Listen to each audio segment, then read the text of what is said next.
12 गावच्या 12 वेशीच्या 12 वैवाटीच्या महाराजा, आज तुझ्या दरबारात हो दशावताराचो खेळ मांडसो महाराजा.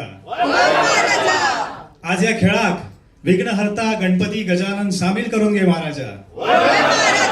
नटराज नटेश्वर सामील करून घे महाराज.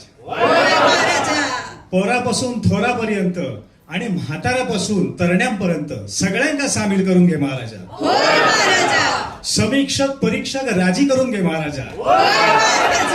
सिंगल स्क्रीन पासून मल्टीप्लेक्स पर्यंत आणि तंबू पासून OTT पर्यंत सगळ्यांका राजी करून सामील तू करून घे महाराजा. आणि आम्ही लेकरांनी मिळून हो खेळ या कलाकृतीच्या रूपात मांडलेलो असा, त्याका उदंड यश देऊन या मराठी सिनेमाचो झेंडो उंच गगनाक भिडून दे रे महाराजा. गणपती बाप्पा.